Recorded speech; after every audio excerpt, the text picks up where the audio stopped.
Hello. हाँ बच्चों, तो कल हमने एयर रेफ्रिजरेशन सिस्टम वायु प्रशीतन निकाय की बात करी, जिसमें हमने वायु प्रशीतन निकाय क्या होता है इसकी बात करी, कहाँ इसका उपयोग होता है ये बात करी, अन्य जो प्रशीतन निकाय हैं उनसे ये किस तरीके से भिन्न है इसकी बात करी, वायु प्रशीतन निकाय या एयर रेफ्रिजरेशन सिस्टम इसकी मेरिट्स और डीमेरिट्स अर्थात गुण और दोष की हमने स्टडी करी, अध्ययन किया। अब हम बात करते हैं नेक्स्ट, यानी जो हमारा एयर रेफ्रिजरेशन सिस्टम है या जिसे हम वायु प्रशीतन निकाय कहते हैं, तो वो किस साइकिल पर बेस्ड होता है। ठीक है, तो हम इसका अध्ययन करेंगे। तो जो हमारा एयर रेफ्रिजरेशन सिस्टम है यानी वायु प्रशीतन निकाय है, वो बेल कोलेमन साइकिल पर रन करता है।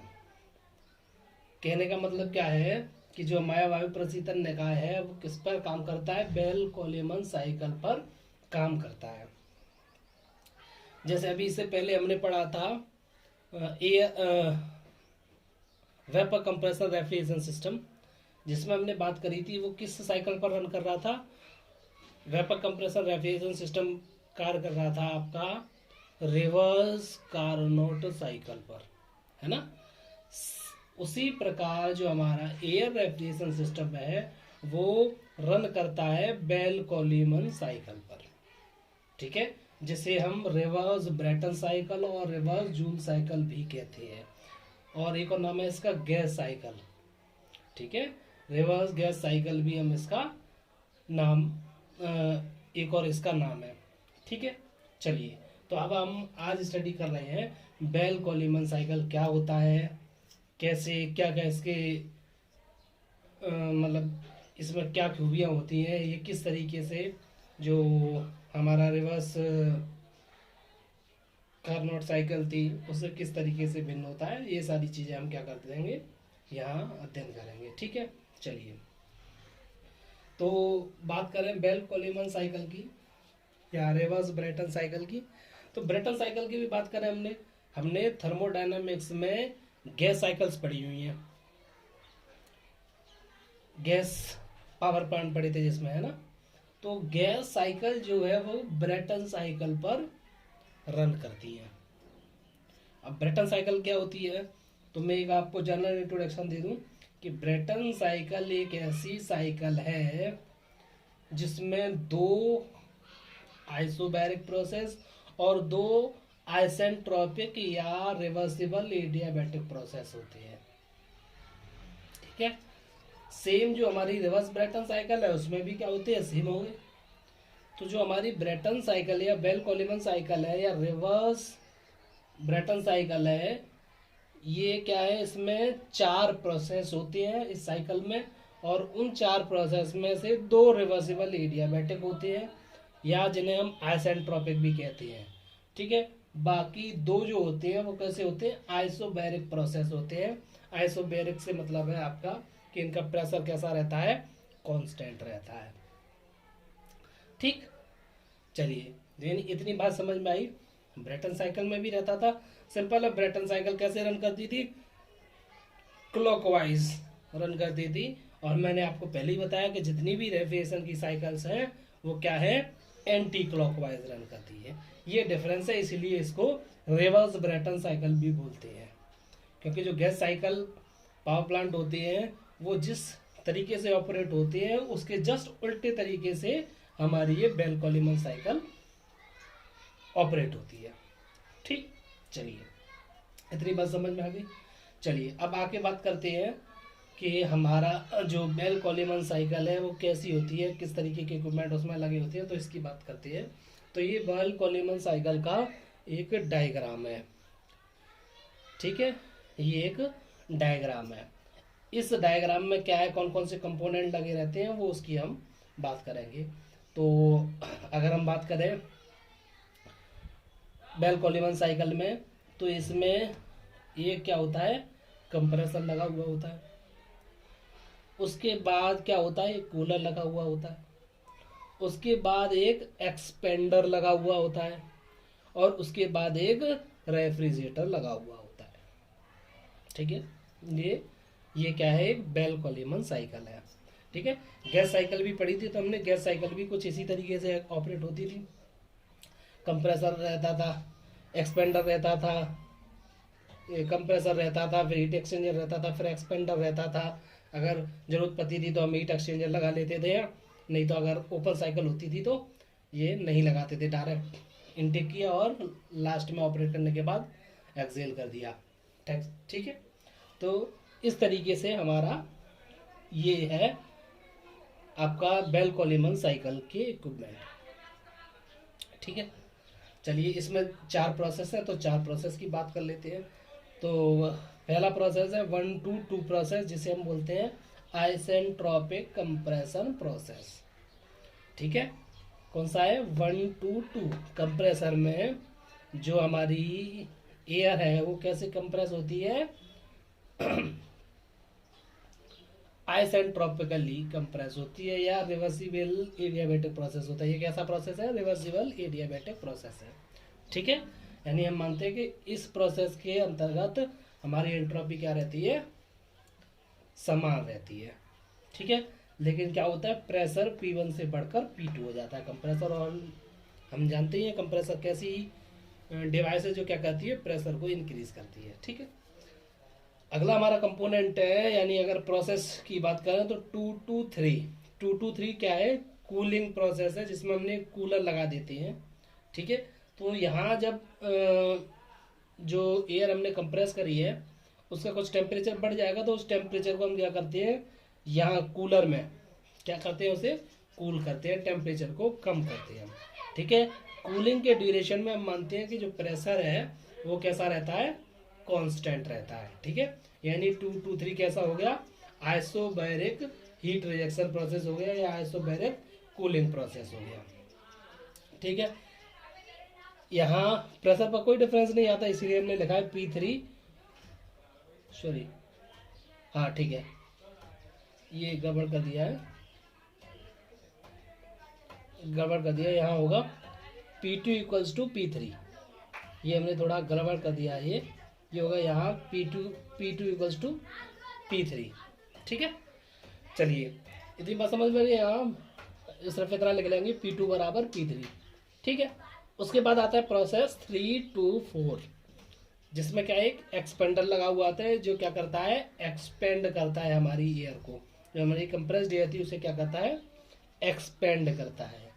एक्सपेंशन के दौरान क्या होता है कि जो आपकी प्रेशर था वो प्रेशर क्या हो जाता है, कम हो जाता है, यानी जो प्रेशर हमारा P3 पर था वो कम होकर क्या हो जाता है, P4 हो जाता है। ठीक है, एक्सपेंडर एक ऐसी डिवाइस है जिसमें क्या होता है, प्रेशर कम होता है। ठीक है, और ये क्या होती है, प्रेशर कम होता है और ये घूमती है, जब हमारी प्रेशराइज एयर जैसे इस पर एक्सपेंडर पर आती है तो ये क्या है, उसकी वजह से घूमती है, तो इसकी जो भी एनर्जी होती है वो क्या होती है, ये जो मैकेनिकल एनर्जी है हम उसे क्या कर देते हैं, कंप्रेसर से कनेक्ट कर देते हैं। यानी यहाँ क्या है, हमें यहाँ मैकेनिकल पावर मिलेगी और इस पावर को हम कंप्रेसर से कनेक्ट कर देंगे, क्योंकि कंप्रेसर क्या करता है, पावर कंज्यूम करता है। ठीक है, तो यहाँ जो भी पावर मिलेगी अब अगर उसे हम कंप्रेसर से डायरेक्ट कनेक्ट कर देंगे तो उससे क्या होगा, जो हमारा पावर इनपुट है जो हम कंप्रेसर का दे रहे हैं वो क्या हो जाएगा, घट जाएगा, या क्या वर्क इनपुट जो है क्या हो जाएगा, घट जाएगा उससे। ठीक है, ठीक है, ये यहाँ से होगा। उसके बाद आता है हमारा प्रोसेस नेक्स्ट 4-1, जिसे बोलते हैं हम आइसोबारिक हीट एडिशन और एब्जॉर्प्शन प्रोसेस। ठीक है, यानी 4-1 पर हमारा क्या होता है, रेफ्रिजरेटर लगा हुआ होता है, या कह सकते हैं हम जो स्पेस है, ठीक है, जहाँ से हमें हीट एक्सट्रैक्ट करनी है वो हमारा क्या होता है, रेफ्रिजरेटर होता है। ठीक है, तो यहाँ से क्या होती है, हम हीट एक्सट्रैक्ट करते हैं, यानी जितनी भी हीट है, तो यहाँ जो एयर आई थी यहाँ कूल होने के बाद टेम्परेचर उसका कम हो गया था, फिर हमने उसका प्रसार किया, तो प्रसार करने के बाद जो यहाँ गैस आएगी तो वो क्या होगी, उसका लो टेम्परेचर होगा। जब वो यहाँ आएगी तो यहाँ जो कूलिंग स्पेस है जो हमें कूल करना है, वहाँ जो हीट होगी वो क्या करेगा, ये एब्जॉर्ब कर लेगी और फिर उसी प्रोसेस को कंटिन्यूसली रन करा दे रहे। तो यही सारे प्रोसेस लगातार चलता रहेगा और हमारी साइकिल क्या है, ऑपरेट होती रहेगी और हमें यहाँ जो रेफ्रिजरेटर है या जो स्पेस है जो कूल करना है वो कूल होता रहेगा, हमारा पर्पज क्या हो जाएगा, सॉल्व हो जाएगा। ठीक है, यहाँ ये Q1 और Q2 दे रखे हैं, ये कूलिंग के ड्यूरेशन में जितनी हीट रिएक्ट करते हैं वो है, और Q2 क्या है, हमारी जितना हीट जो स्पेस है जिसे हमें कूल करना है वहाँ की जो हीट एक्सट्रैक्शन है वो कहलाती है Q2। Q2 क्या है, हीट एक्सट्रैक्शन एट रेफ्रिजरेटर। ठीक है, तो ये हमारी क्या हो गई, बेल कोलिमन साइकिल का सिस्टमेटिक डायग्राम हो गया। ठीक है, अब बात करते हैं ग्राफ की। तो जो हमारी बेल कोलिमन साइकिल है उसको टीएस ग्राफ पर हम क्या करते हैं, दर्शाते हैं। तो सिंपल है, हमने ये दिखाया गया है। ठीक है, टेम्परेचर एंट्रोपी डायग्राम पर हमने इसे दिखाने की कोशिश करी गई है। ठीक है, तो देखिए इसमें क्या है, ये हमारा क्या रहता था, ये रहता था हमारा क्या रहता था, वेपर डोम बोलते थे जिसे हम, है ना। तो वेपर डोम रहता था, इसलिए ये बनाया मैंने कि हम इससे कंपेरिजन कर सकें। तो जो हमारा 1 dash 2 dash 2 double dash 3 dash 4 dash ये जो साइकिल है, ये कौन सी साइकिल है, हमने पढ़ी थी वेपर कंप्रेशन साइकिल, ऐसी तो होती थी। तो और हमें मालूम है जब टीएस डायग्राम बनाते थे हम, तो इसमें क्या हो रहता था, प्रेशर है वो कांस्टेंट रहता था, ऐसे यहाँ से ऐसे कांस्टेंट रहता था, फिर उसके बाद ऐसे कांस्टेंट जाता था, फिर ऐसे जाता था, है ना। यानी ये सारी लाइनें हैं, यहाँ हो कोई लाइन और ये लाइन और ये लाइन, ये क्या है, कांस्टेंट प्रेशर लाइन है। ठीक है, तो वही है कि दो जो प्रेशर की रेंज है P1 और P2। ठीक है, तो रैंकान सॉरी वेपर कंप्रेशन साइकिल और हमारी बेल कोलिमन साइकिल, दोनों का हम कंपैरिजन करेंगे यहाँ। तो हम क्या है, सेम प्रेशर लिमिट पर, जो हमारी प्रेशर लिमिट है P2 और P1, in same pressure limit पर हम क्या करते हैं, बेल कोलिमन साइकिल को बनाते हैं। तो बेल कोलिमन साइकिल में हम देखते हैं 1 to 2 क्या होता है, सॉरी गलत कर दिया मैंने, ये सॉरी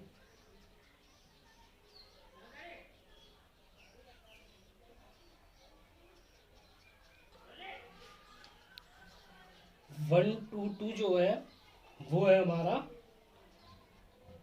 क्या होता है, 1 to 2 आइसेंट्रोपिक कंप्रेसर। कंप्रेसर में तो आइसेंट्रोपिक कंप्रेशन होता है, यानी पूरे प्रोसेस के ड्यूरेशन में एंट्रोपी क्या रहती है, कांस्टेंट रहती है ना। देखो दिखाई भी दे रही है यहाँ से। 2 to 3 क्या होता है, कूलिंग प्रोसेस होता है, जिसमें क्या होता है, टेम्परेचर घटता है। तो मान लीजिए जो भी टेम्परेचर है इसका यहाँ इस तरीके से अगर हम बनाए, तो मान लीजिए जो भी टेम्परेचर T2 है और जो T3 है,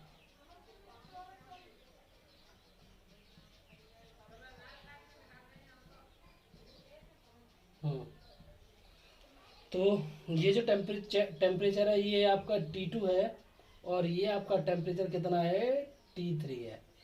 तो T2 और T3 में आपको डिफरेंस समझ में आ रहा होगा, T2 क्या है, ज़्यादा है, T3 कम है। ठीक है, सीधा बात है कि कूलिंग हो रहा है, कूलिंग हो रहा है तो हीट क्या हो रहा है, रिजेक्शन हो रहा है, तो इसका मतलब टेम्परेचर क्या हो रहा है, डाउन हो रहा है। ठीक, तो 2 to 3 टेम्परेचर डाउन हो गया। 3 to 4 कौन सा प्रोसेस है, एक्सपेंशन प्रोसेस है। तो कैसा होता है, ये भी आइसेंट्रोपिक एक्सपेंशन होता है, यानी एंट्रोपी कांस्टेंट रहती है थ्रू आउट दी प्रोसेस। तो 3 to 4 हो गया हमारा कांस्टेंट या आइसेंट्रोपिक एक्सपेंशन प्रोसेस या कांस्टेंट एंट्रोपी प्रोसेस, कुछ भी नाम दे दीजिए, कोई दिक्कत नहीं है उसमें। ठीक है, अगला है आपका 4 to 1, जिसमें क्या होता है, हीट एब्जॉर्प्शन होता है फ्रॉम द स्पेस, जिसमें जिसे हम क्या करना चाहते हैं, कूल करना चाहते हैं। ठीक है, तो 4 to 1 क्या हो जाता है हमारा, वही कौन सा हो जाता है, हीट एडिशन प्रोसेस। तो यहाँ हीट जो भी टेम्परेचर मान लीजिए T4 था इस पॉइंट पर, वो टेम्परेचर जब हीट को एब्जॉर्ब करेगा तो क्या होगा, जो एयर है उसका या जो वर्किंग फ्लूइड है वो क्या हो जाएगा, उसका टेम्परेचर बढ़ जाएगा और T1 हो जाएगा। फिर इसी तरीके से साइकिल ऑपरेट होती रहेगी। ठीक है, तो सेम अगर हम प्रेशर लिमिट में देखें तो उसमें हम देख रहे हैं क्या फ़र्क पड़ रहा है। देखिए अंदाजा, ये क्या होता था, यहाँ से 4 डैश और 1 डैश, ये क्या होता था, यही रेफ्रिजरेशन इफेक्ट होता था। तो यहाँ भी 4 और 1 के बीच में देखा तो वो भी रेफ्रिजरेशन इफेक्ट यहाँ भी क्या है, लगभग समान है, ठीक है। लेकिन जो वर्क आउटपुट है वो क्या है, यहाँ आके बढ़ जाता है, जिसकी वजह से ही क्या होती है, इसकी सीओपी जो हमारी वेपर कंप्रेशन साइकिल है उसके कंपैरिजन में कम होती है, ठीक है। चलिए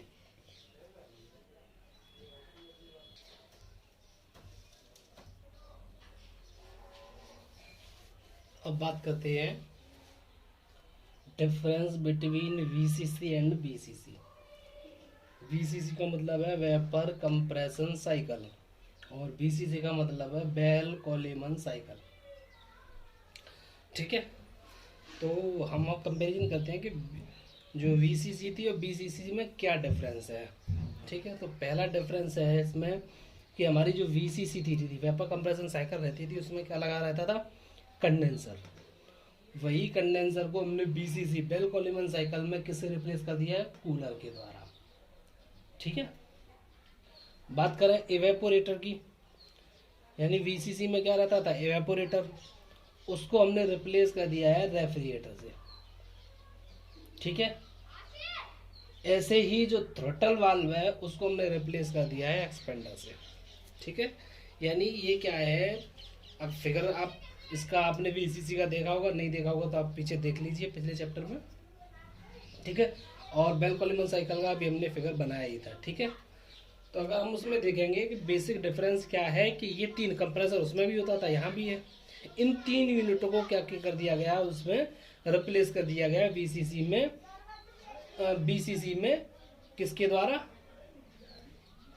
इसके द्वारा कूलर रेफ्रिजरेटर एक्सपेंडर के द्वारा कंडेंसर एवेपोरेटर थ्रॉटल वाल्व को कर दिया गया, ठीक है। अब क्यों किया गया, इसका भी कारण है। कंडेंसर और कूलर में तो वहाँ कंडेंसर रिप्लेस किया गया कूलर से। क्यों किया गया है कि जो कंडेंसर था उसकी जो क्या बोलते हैं कंस्ट्रक्शन कॉस्ट थी वो ज़्यादा थी, जबकि कूलर की कम होती है, ठीक है।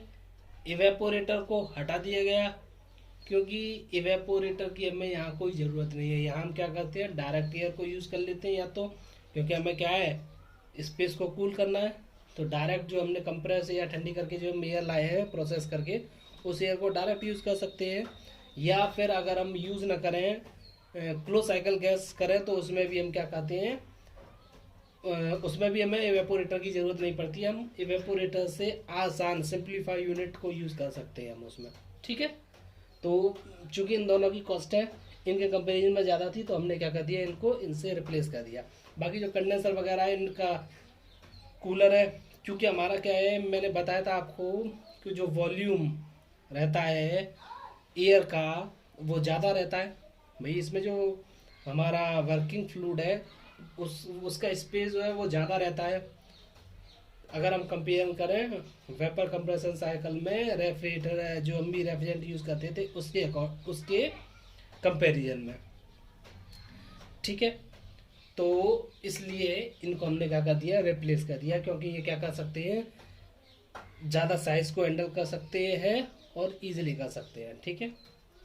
जो कि हमारे कंडेंसर इवेपोरेटर से पॉसिबल नहीं था इतने बड़े स्पेस को इनके द्वारा हम करेंगे। अगर बहुत बड़ा कंडेंसर बनाए जितना स्पेस हम उसके लिए, क्योंकि काफ़ी स्पेस चाहिए इसके लिए हमें, ठीक है। तो वो हमारे लिए इनके द्वारा पॉसिबल नहीं था, इनको इसलिए हमने इन आसान डिवाइसों से रिप्लेस कर दिया। हालांकि टेम्परेचर में डिफरेंस जो यहाँ मिल जाता है हमें वो यहाँ नहीं मिल पाएगा, लेकिन हमें कोई दिक्कत नहीं है उससे, ठीक है। अगली बात करते हैं हम थ्रॉटल वाल्व को हमने एक्सपेंडर से रिप्लेस कर दिया। कारण क्या है, उसका भी कारण है कि जो भाई थ्रॉटल वाल्व का काम क्या था, थ्रॉटल वाल्व का काम था टेम्परेचर को ड्रॉप करना, ठीक है। Drop in temperature by throttling और real gas is very small. क्योंकि वहां हम क्या कर रहे थे, थ्रॉटलिंग जो कर रहे थे वो किसकी कर रहे थे, लिक्विड की कर रहे थे, ठीक है। लेकिन हम यहाँ जो एयर रेफ्रिजरेशन साइकिल है उसमें हम क्या करते हैं, एयर को यूज़ करते हैं जो कि क्या है, एक रियल गैस है।